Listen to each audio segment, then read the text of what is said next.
Alright, what's going on, guys? It's hard to believe that we are finally down to the last few days until the release of Elden Ring DLC. And I know it really doesn't feel real, but the one thing that is very real is that this final week and a half is going to be the slowest of it all. Now, as we are staying spoiler free here on this channel, what better way is there to pass the time and get into the Elden Ring spirit than by diving into even more secrets and discoveries in the base game that I can almost guarantee you didn't know about. So as always with these videos, if I show you something today that you didn't know, be sure to leave a like and subscribe to the channel. But of course, with that, let's go ahead and get into it.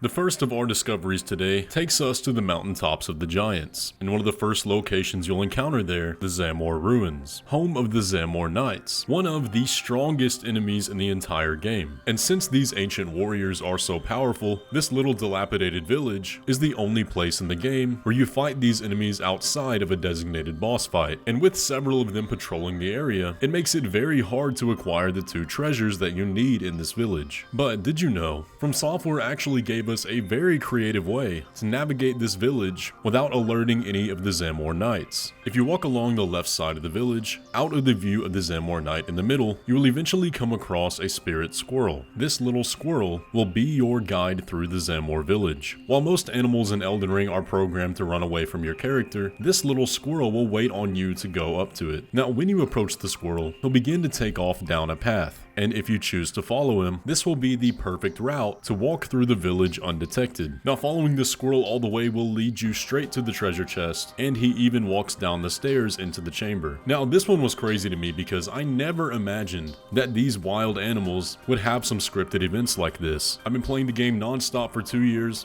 and it never even occurred to me to check where they go. Now, I tested this a few times on different characters, and this is a scripted event. It's a very creative way that FromSoftware provided the player an easy navigation through one of the hardest little villages in the entire game. And after researching this a bit more, I did find that there's one other instance of this in the game, so I'm curious to hear if some of you guys in the comments know what that is.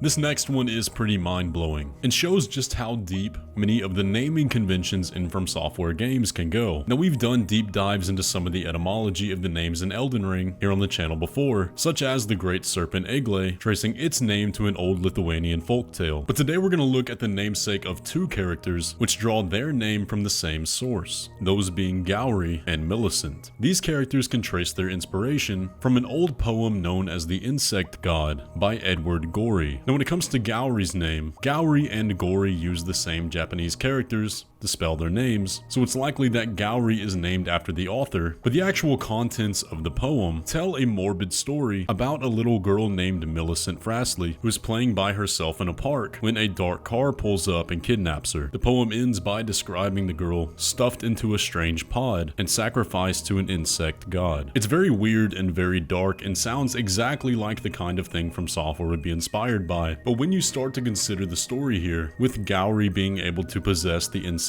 pests, those pests worshipping Millicent, and the scorpion stinger item description describing the god of rot as some great insect, then it's very clear that this poem by Edward Gorey had a hand in forging this story.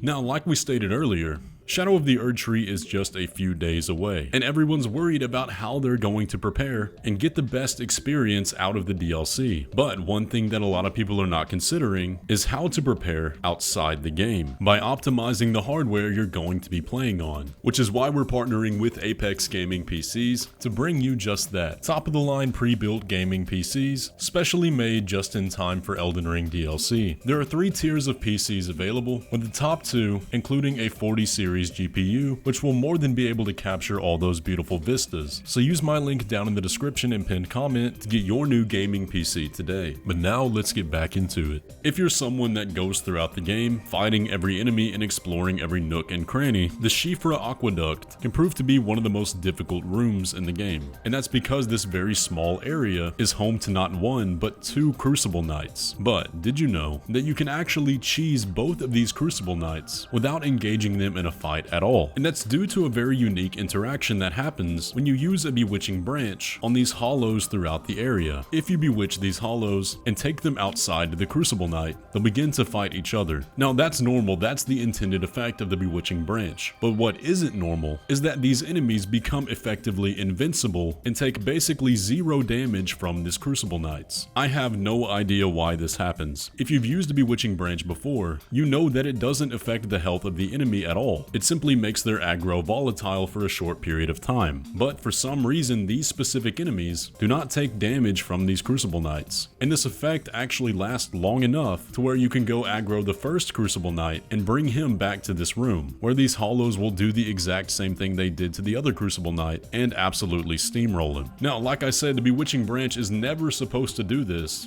so I can't tell you why it happens here. Maybe someone who has access to the files can check the parameters on these guys and solve this mystery, but for now, enjoy your free kill over these Crucible Knights. For the next discovery, we're going back to the mountaintops of the Giants. This area is mostly not a fan favorite, even though I personally enjoy the atmosphere of it. But one thing that likely would have made a lot more people enjoy this area is something that was cut from the game. Did you know that once upon a time in development, the mountaintops of the Giants would have had their own Aurora Borealis? If you would be exploring this area between the hours of 9 PM and 3 AM, you would have had the chance to see this aurora. It would appear very high in the sky and look like what you're seeing on screen now, with even one of the light streams wrapping around the moon. Now, I'm a bit sad that this one was cut. I think it would have added a lot of personality to the mountaintops that it could really benefit from, and it would have added that little bit of personality that it feels the mountaintops is lacking. But if you want to learn more about this aurora and see how it would have worked mechanically and all the code and parameters behind it, be sure to go check out Sekiro Doobie's video, which I will have linked down in the description below.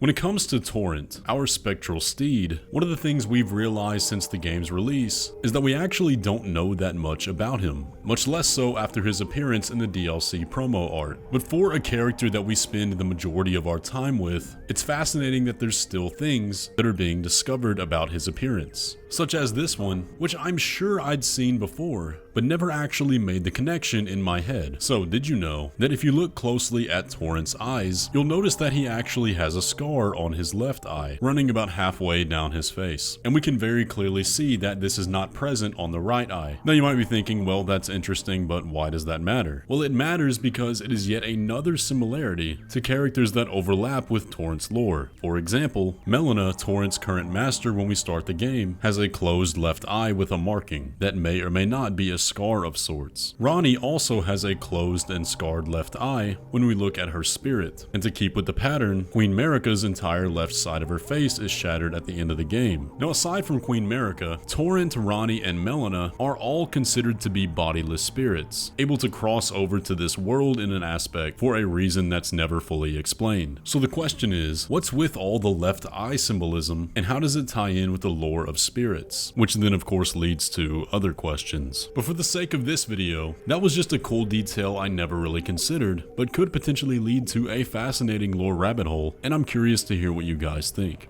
If I were to ask you what the most useless item in Elden Ring is, what would be your answer? You may think of something like the Roa raisins that are supposed to heal Torrent, which are somewhat nullified since Torrent heals from your flask anyway, but there is still a use there if you happen to be out of flasks. You may think of the Rainbow Stone, but aside from looking pretty, these can be used to gauge whether or not a fall will kill you. But truly the most useless item in Elden Ring is the Grace Mimic, with a description that reads, "Similar to Grace, this fetish draws rays guiding the way, only without any sense of order. Useful as a last resort for those who have lost their way, or for use by those who believe that unrefined guidance will lead to truer encounters." And when you use this item, it does exactly what it says it does. It mimics the appearance of a grace and sends a guidance in a random direction. Now the problem here is, if you look closely enough, it's not even exactly the same as a normal grace. Regular graces have a little mound of land beneath them, while the mimic does not. And to add to it, These grace mimics only last a short duration, and you can see from having multiple here they're all pointing in different directions, making it entirely random. Now you may be thinking, well, wouldn't this be a good idea to try in PvP, potentially leaving a fake grace to trick the host? And the answer is no, it would not. Since you can't rest at a grace in a multiplayer session anyway, the absolute best case scenario is that they take maybe the 1 second count to press a button and potentially activate it, only to realize that they can't. And you may think, okay, well, if nothing else, I can at least use the grace mimic as a light source. And to that I say, I guess you can, but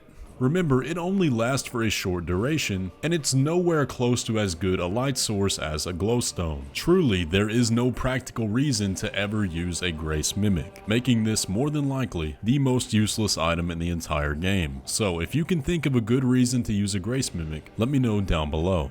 Pretty much any lore having to do with Miquella and the Haligtree is deeply fascinating, and it's one of the primary places in Elden Ring veiled in obscurity. But one thing that always stuck out was the way the Miquellan soldiers blow themselves up. It seems very out of character for such an orderly faction as simply a way to shine a light that Miquella may potentially see, but it's part of what makes them stand out so much, which is weird when you consider that the other type of enemy to do this exact same thing in the exact same way are the blood servants in Mohgwyn Palace, the festering skeletons that patrol its roads. They too have an almost identical animation of flinging themselves onto the player and exploding. The resemblance here is practically uncanny. Now we could simply brush this off as a reused animation, but as you all know, when it comes to lore hunting, everything has a meaning. But it does actually get interesting when you consider the common denominator, Miquella. As we know, the Haligtree soldiers have devoted their lives to awaiting Miquella's return, and Mohgwyn Palace is where Miquella currently is in some form. So it's not outside the realm of possibility to think that some of these worshippers in the Mohgwyn Palace may have once been Miquella's soldiers. It's interesting food for thought, and yet another thing on this list I'd seen before, but never really put the pieces together.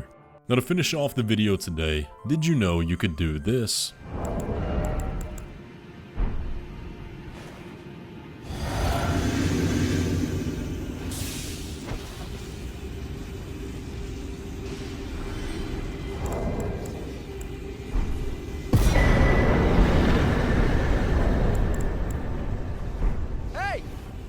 So yeah, apparently the Mimic tier can just die instantly to a singular lightning pot. Now I looked into this a bit trying to figure out exactly why this happens, and the reasoning apparently is that before the Mimic tier actually aggroes on the player and triggers the boss fight, the blob itself that's on the ground has a big weakness to lightning damage, and an HP pool of 350. So if you can manage to hit it with a singular projectile and deal over 350 damage, it will die before it can aggro and turn into the Mimic tier boss. So if you're ever feeling lazy and don't feel like fighting the Mimic tier, well, I hope you've got a good throwing arm. I'll definitely be trying this on my next run. Anyways though guys, that is going to do it for the video today. I hope I showed you something that you didn't already know, and if I did, be sure to leave a like on the video and subscribe if you're new around here. I'm happy that we were able to get one more of these out before the DLC drops, and it won't be long now. But of course, I hope you can look forward to all the DLC content that's going to be coming out after the 21st, and until then I'll have a few more spoiler-free videos for all of us to enjoy. But with all that, I will catch you in the next one.